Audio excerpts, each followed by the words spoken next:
Station, this is Houston. Are you ready for the event? Houston, this is Station. We're ready for the event. Will Robinson Smith, this is Mission Control Houston. Please call station for a voice check. Station, this is Will Robinson Smith with Space Flight Now. How do you hear me? Hello, Will. We've got you loud and clear. How us? Excellent. Well, it is very wonderful for both of you to be able to join us today. Really appreciate you taking some time out of an extremely busy schedule, as it always is for the crew on board the International Space Station. And, you know, it's been just about 3 weeks since you launched from Pad 40 as we're sitting here at the Kennedy Space Center. It's just beyond the tree line from our vantage point. It was a spectacular launch. You've been there for just a few weeks, but Sophie, I want to start with you because you shared this really nice picture on your ascent to the International Space Station of all four of you looking out the window of your Dragon capsule back down at the Earth below. And this is the first time that you and Jack have had the opportunity to experience the overview effect. I wonder, what were you imagining in that moment? Literally, it was mind-blowing. It was magical. It's very hard to describe, but for me, it was a feeling of euphoria. I was very, very happy. Like, my smile couldn't be wider. I don't know how to describe it, but it's as if all of the cells of my body could feel like the beauty. It's just a perfect sphere. It's just, the view is amazing. It's so beautiful. When you look at the Earth like this, you feel so well balanced, so well part of the humanity, so well part of something that looks so beautiful. And yes, for me, it was a ton of happiness. And Jessica, of course, this is your second time on board the International Space Station. I wonder, you know, after having been there during Expedition 61 and 62, did it feel the same when you came through the hatch and now that you've had some time to get adjusted to microgravity again? Was it like riding a bike, or was it a little bit like trying to get reacclimated to that experience? Yeah, that's a great question. You know, it felt for me, I wasn't sure. You know, I knew I was so happy to be here with some rookies, so I could experience again what it felt like for the first time through their eyes. And I kind of wondered, was it going to be as incredible for me the second time? And I'm very happy to report that it absolutely was. It was just as magical when you're in weightlessness again and when you're looking back on the Earth again. And for returning to the ISS, it's really interesting. Really, from the very first moment we got here, you know, that was the end of a really long day. So we were a bit overtired. So I think I felt maybe a little bit out of sorts from just being so tired. But even waking up that next morning on our first day here, I literally felt like I'd never left. And I wasn't sure since, you know, it had been 6 years since I'd been up here. But just doing the different motions, like, for example, using our exercise hardware, if I had to tell you in words how I did it, like where I put my feet, I don't think I would have been able to do it.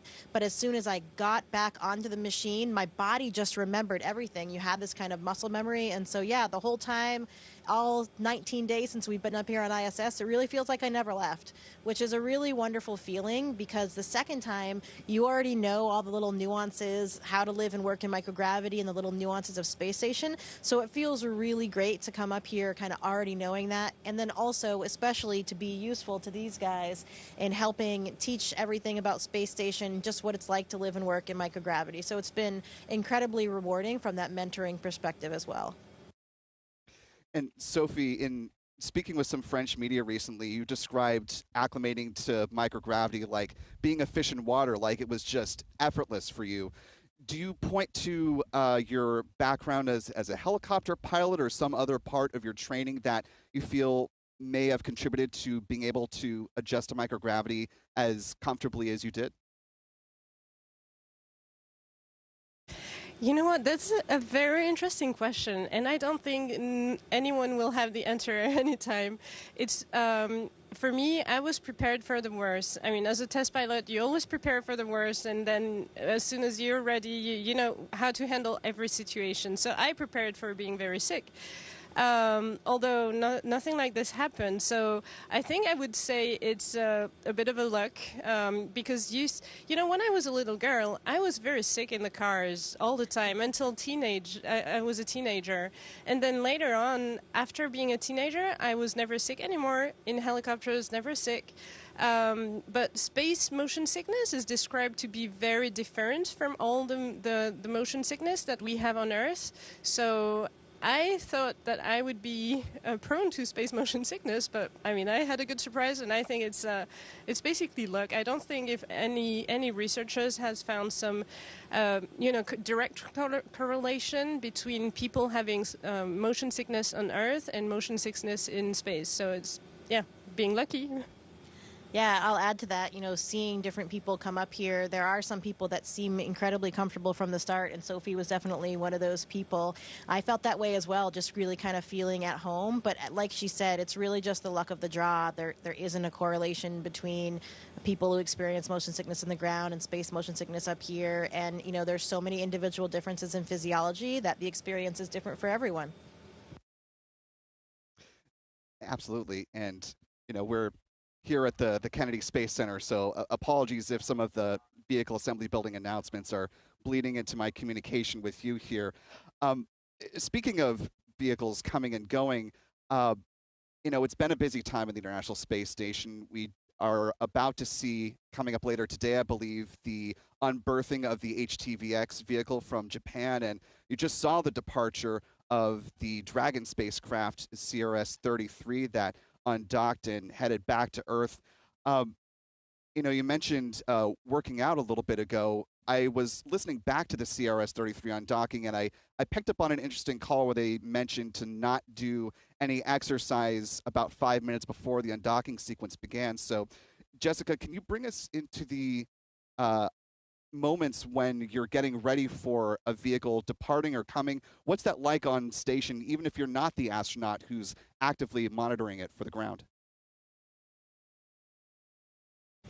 It's always super exciting because, it's not that often that we see things coming and going.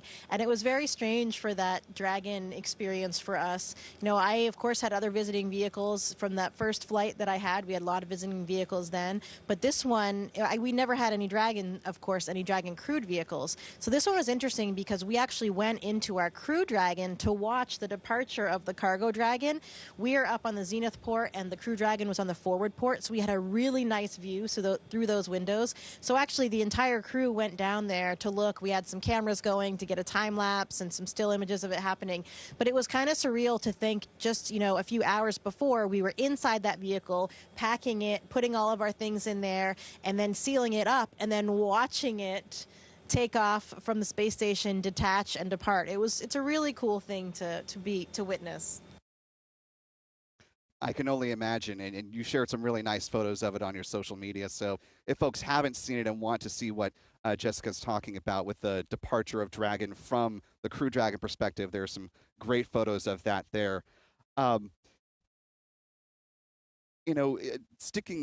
back to the idea of exercising on the space station. For those unaware, you need to do about 2 hours of activity every day to maintain the muscle and muscle mass and bone density, right, when you're on station. Sophie, going to you next. One of the pieces of hardware that you've been working with that's been on the ISS since 2023 is the ARED-K, the Advanced Resistive Exercise Device Kinematics.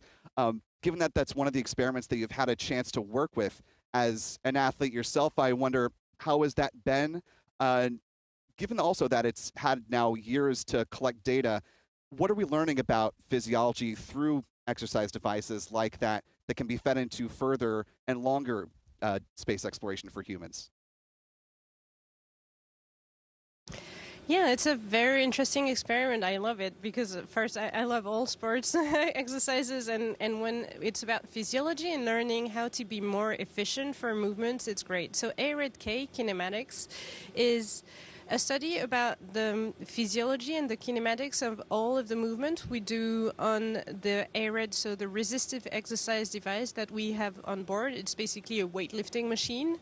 And so we need to learn how to be most efficient on those systems because, yeah, of course we lose bone density and muscle mass, but we want to do the exercises that enhances like the better motions and the better kinematics so that we can have less loss of bone density and muscle mass. And so it's a combined, I would say, a combined experiment where we do a ton of data gathering on Earth, in space, so that we can then assess with video recordings and really the physiology and the kinematics of all of the movements to be more efficient. It's great because it's going to enable more efficient movements in the future for very long duration exploration missions. This is what we want to prepare for the future of space exploration. But also, we could imagine that it could be very useful for Earth, like for people who have bone diseases or muscle diseases. So if we find the most efficient exercises, then we will be able to translate to them, like, what are the most efficient exercises. So it's a great experiment. Sure sounds like it. Obviously, there's a lot on your docket coming up in the future. What's an experiment that you're most looking forward to in the near term?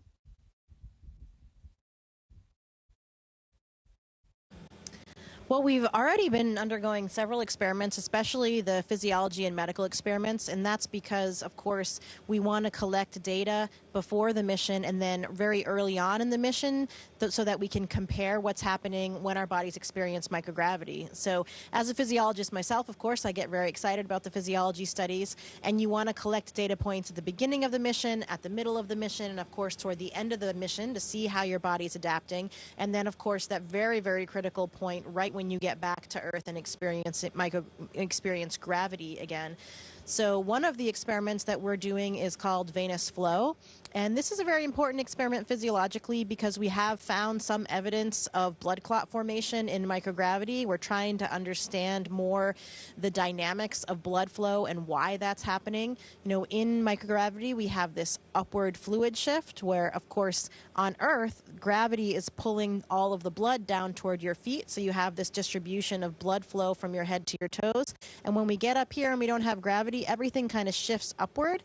So our legs look a little bit thinner, our faces look a little bit fuller because of that upward shift, and that changes some of the dynamics with blood flow. So what we're doing is we're using ultrasound to look at different blood vessels, particularly in the neck area, the jugular vein, and see differences. Some astronauts experience kind of sluggish flow, and then even kind of stagnant flow in some cases. And this, of course, could be conducive to clot formation, which could be very deleterious to our health. So this is something that it's a newer topic.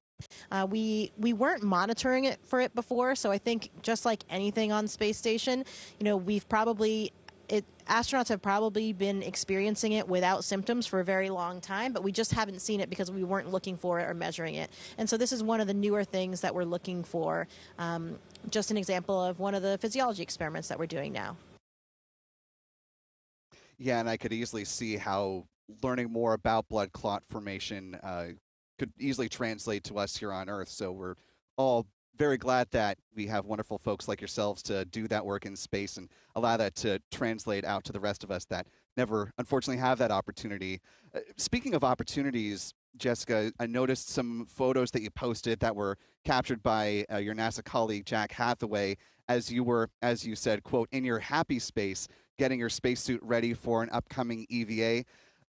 This will be your fourth coming up here. I wonder, you know, what is it about preparing for a spacewalk that really fills you with joy, and what is it like? What goes into those, you know, days in the preceding week before you're about to embark on an EVA? Yeah, the whole crew right now is spending some time familiarizing ourselves with procedures, getting our suits ready, even familiarizing ourselves with some of the hardware that will go outside. And yeah, like I said, it really is my happy place. It's different. It's one thing being in microgravity and looking back at the Earth, as Sophie described so eloquently, how happy that makes us. It's another feeling entirely. It's kind of next level once you go out of the airlock, and now you're just in your own little mini self-contained spacecraft with your life support system and everything that you need in that spacesuit.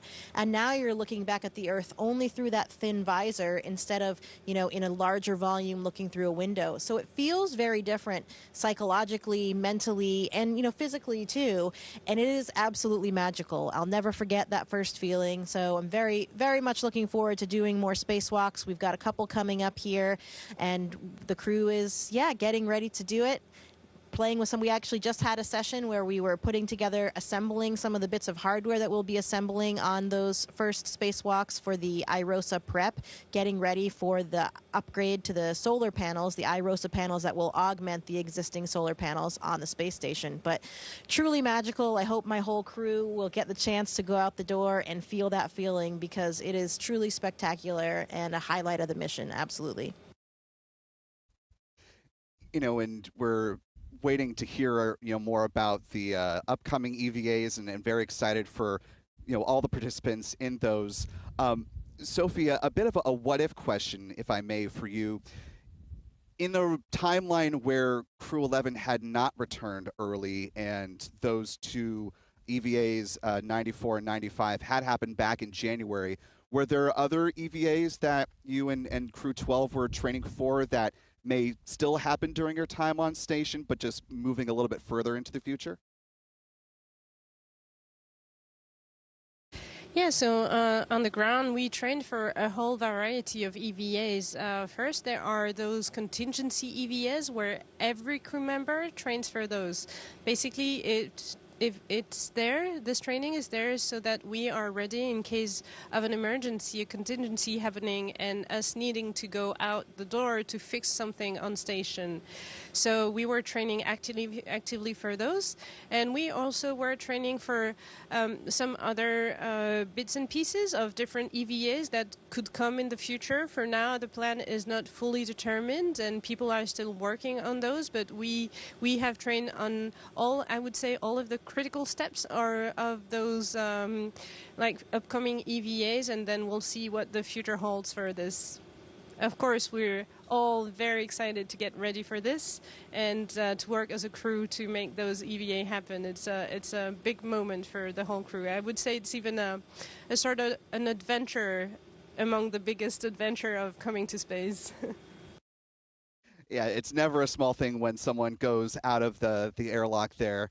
One thing that is certain, though, Jessica, is coming up a little bit later in the expedition, before the next expedition begins, you'll be taking over as commander of the International Space Station for the first time in your career. I wonder if you've put yourself into that moment of what it's going to be like to take that ownership role of the ISS, and what does leadership in that particular responsibility mean for you?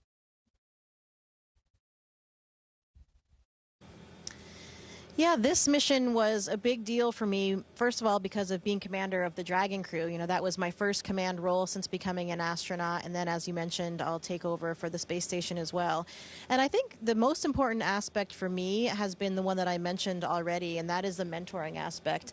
I have found it to be so incredibly rewarding getting to work with these amazing individuals. And like I mentioned, seeing it through their eyes for the first time. And just to think that I can hopefully play some kind of positive role in shaping their experience and helping them get the most out of it is really incredibly rewarding for me. Of course, it does come with a great deal of responsibility, especially when we're talking about the International Space Station and all of its elements, all of our international partners. And so that's something that, luckily I've been around the office for a long time. I've seen a lot of different commanders. I've seen how they operate. I have the experience of my previous mission and understanding what the role is, what the responsibilities are, and how to function together as a team. So I'm very much looking forward to that. And I know for me, I've been incredibly fortunate that it will be very, at least on a day-to-day, we'll see what challenges we get. But I know that it will be made easier because my crew has been so incredible. They're so competent. They work together so well. Since we've been up here, everyone is taking care of each other. Everyone's checking in on each other. Everyone's helping each other out. And that is really, I think, the key to making sure that we're a very well-oiled machine and functioning as a competent crew, but also as a happy crew. Well, we are happy that you're happy and exceedingly happy that you've been able to join us today on this Thursday, March 5th. Sophie Adno from the European Space Agency, NASA astronaut Jessica Meir, thank you so much for taking the time to talk with us today here at Spaceflight Now. Really appreciate it. Thank you so much, Kim. We really appreciate it as well. Station, this is Houston ACR. That concludes the event. Thank you to all participants. Station, we are now resuming operational audio communications.